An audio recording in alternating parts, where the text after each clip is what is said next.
It's I'm sorry. It is March 11th, 2022. I'm watching Channel 7 News. This is what totally irks me, is there's this in New Jersey, the state of New Jersey, just to myself. It says combating the opioid epidemic. Governor Phil Murphy, I don't know the man. I've never met him before. He seems to be doing whatever he's doing. I can't comment because I don't have access to the success ratios and what decisions he's making. However, they apparently were awarded some kind of settlement. The state of New Jersey, and rather than spending it smart, which would be funding the correct National Guard that's needed, he instead decides to spend the money on treatment plans. Not gonna help. You need to stop the epidemic from reaching the people and stop incentivizing the people that have landed and made it into your state from warring with one another to try to severely wound other children's populations. I mean, it's like I'm watching, I'm like, why don't these things ever go to fund the clean? We're in a rock, papers, and scissors. The National Monument and the National Guard, their faces should look like one another to make sure the right whatever that pays for them to act as a National Guard in unison in a correct manner. So they don't show up looking like somebody else's nation's kids and causing confusion and massive turmoil and then letting things go lax and then things like opioids to go out of control and then huge quantities of poisonings happen and then everybody's mad.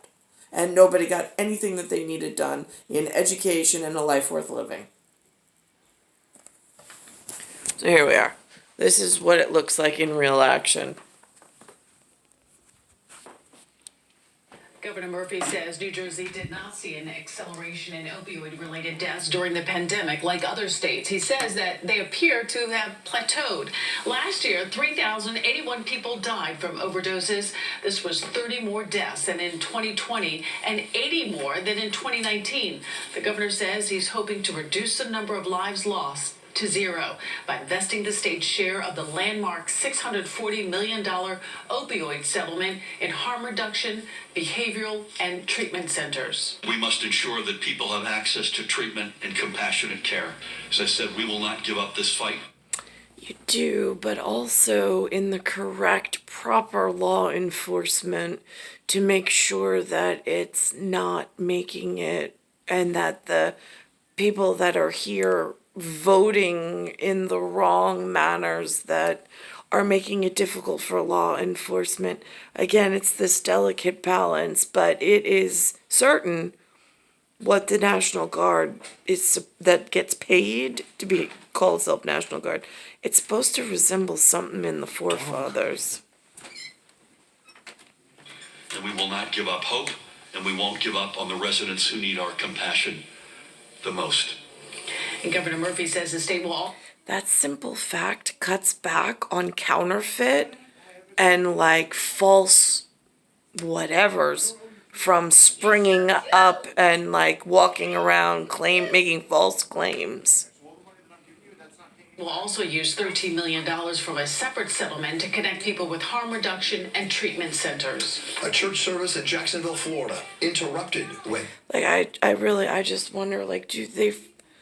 again, I don't want to, hurt anybody's feelings, because I know in these powerful positions that they fight for,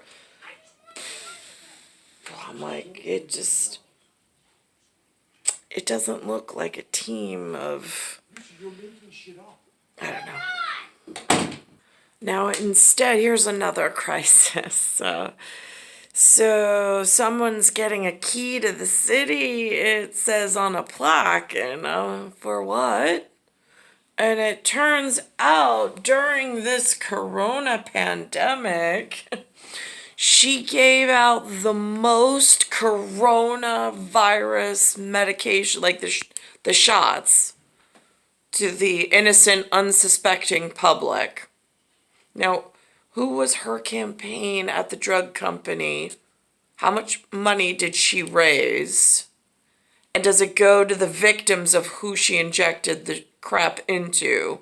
Or are her and her people just thinking that more like gateway tickets are now bought for this disgusting new thing that they've got going on, where they just think the customs and borders can be sideswiped by like some residents and some medical degrees and some foundational education and then some campaigns to biologically inject people with things that they themselves can't verify.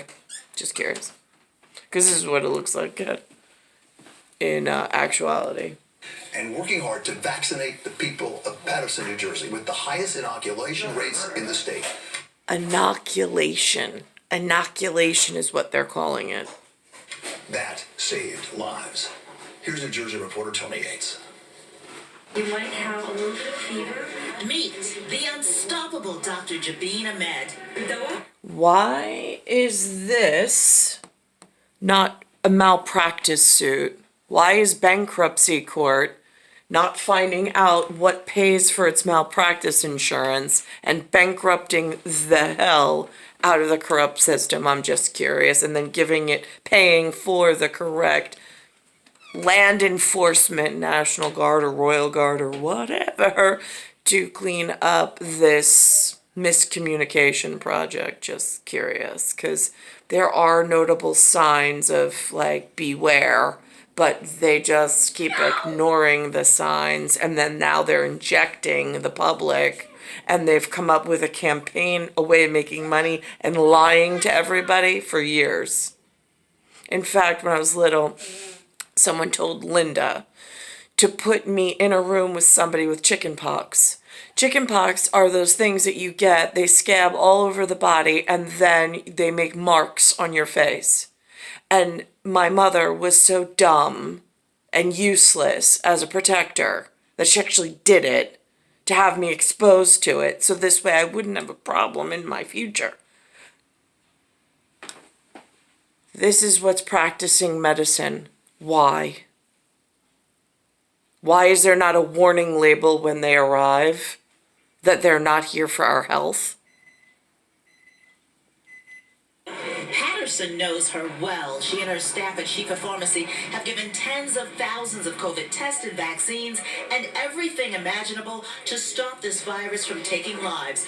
It was so tiring, but it was in a very odd way exhilarating, because you feel like you're really making a difference. You know you're saving lives. Patterson loves and thanks her. See, their narrative is an even deeper systemic lie, which is even more frightening in this mental disease. It is biological and chemical weapons. I'm just letting you know, don't want to frighten anybody, but that's what a vaccine is. Because I heard them all over that they didn't want to hear about whatever and the whatever. But I'm like, well, what else do you call it when you don't want biological engineered product to be shot in your body and the narrative is being promoted all wrong? Can you go turn that off, please? Thank you. On this, her birthday, she is celebrated even more. The Clara Barton of our time, the quintessential humanitarian, Dr. Jabin Ahmed, with the key Yes. to the city of Patterson.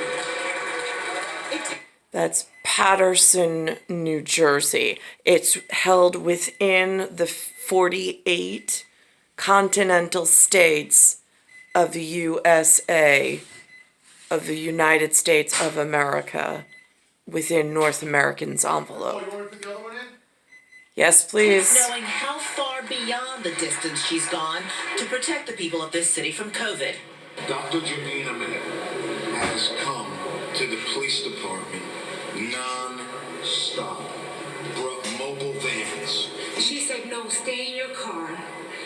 what drove me, and she came out all geared up. It's like selling Girl Scout cookies, but they're biological terrorists' tools to the unsuspecting public who has all the wrong narrative. Why is that? As an investigator, I'm just curious why nobody's shutting this down. Was there not enough money in the court system when they sued for the most frivolous thing the last time someone entered a courtroom, that they couldn't hire the correct matching National Guard to help the unsuspecting kids that need education and not more immigration? Just curious. Star 1978, star 8378, Nicole, Cattaruzza, it's Earth, Solar System, Milky Way Universe. Galaxy is broken and it's Bayside Station, Bayside, New York, 11361.